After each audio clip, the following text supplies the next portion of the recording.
ஏமா லேட்டு? எங்கள் வீட்டுக்காருக்கு நேற்று ஒரே காய்ச்சலுங்க. அவரை தர்மாஸ்பத்திரியில் கொண்டு போய் அட்மிட் பண்ணிட்டு வந்தேன். அதனால தான் நேரம் ஆயிடுச்சு. ஏம்மா உன் புருஷனுக்கு உடம்பு சரியில்லைண்ணா என் வீட்டு குழம்பு லேட்டாக கொதிக்கணுமாண்ணே? நேற்று சாப்பிட்டு பாத்திரம்னா அப்படியே கிடக்கு, போய் கழுவு போ. எங்கள் வீட்டுக்காருக்கு ஆஸ்பத்திரி ட்ரீட்மெண்ட் செலவு ஒரு 2000 ரூபா தேவைப்படுது. அடுத்த மாதம் சம்பளத்தை முன்பணமாக கொடுத்தீங்கன்னா கொஞ்சம் உதவியாக இருக்கும். அடச்சா, வேலைக்கு ஆள் வச்சிருக்கானா இல்லை பிச்சைக்காரனுக்கு சம்பளம் கொடுக்கானா தெரியல. சும்மா அது பண்ணு இது வேணும்.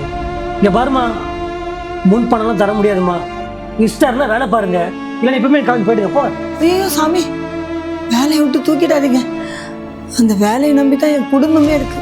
நான் வேலையை விட்டுட்டா நடுத்தரில் தான் நிற்கணும். நான் இனிமேல் எதுவும் கேட்க மாட்டேங்கய்யா, மன்னிச்சிடுங்க. போ போ, வேலை பாரு போ.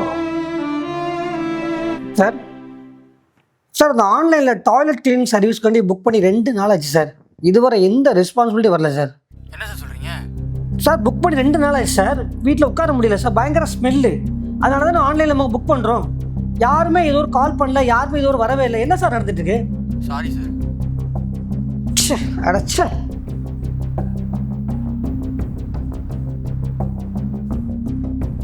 ஓமா ஐயா, உங்கள் வீட்டுக்காரோடைய மருத்துவ செலவுக்கான 2000 ரூபா பணம் நான் தரேன். நீங்கள் என்ன பண்ணுறீங்க தெரியுமா? நம்ம வீட்டில் இருக்கிற பாத்ரூம் 2ஐயும் ஒரு சொட்டு அழுக்கு இல்லாமல் பக்காவாக க்ளீன் பண்ணி கொடுத்துட்டு போங்க போ.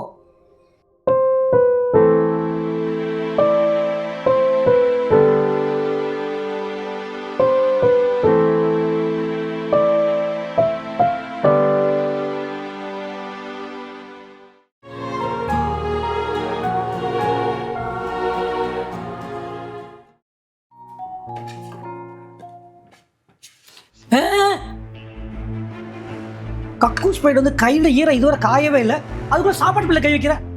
எல்லா பிளேட்டை கொண்டு போய் தட்டால விட்டு கழுவு போ போ. போகிறல போத நிறுத்துற. என்ன விட்டா ரொம்ப பேசிட்டே போற? எங்களை மாதிரி ஆளுங்களை பார்த்தா எப்படி தெரியுது உனக்கு? என்ன எங்களை பார்த்தா என்ன நாய் மாதிரி இருக்குதா? நீ சொல்ற நேரத்துக்குலாம் நாக்கு தொங்க போட்டு வேலை செய்யறதுக்கு. ஏதோ என் புருஷனுக்கு உடம்பு சரியில்லையேன்னு மனசை கல்லாக்கிட்டு வேலை செஞ்சா உன் இஷ்டத்துக்கு பேசுற. எங்களுக்கும் சுயமரியாதை இருக்கு. என்ன எடுத்து பேசுற நீ? அவுட், வெளியே போ, வெளியே போடி. உங்ககிட்ட எவ வேலை செய்வா? அழுக்கு உன் வீட்டு கக்கூஸ்ல இல்ல, உன் மனசுல இருக்கு. முதல்ல அதை கிளீன் பண்ணியா.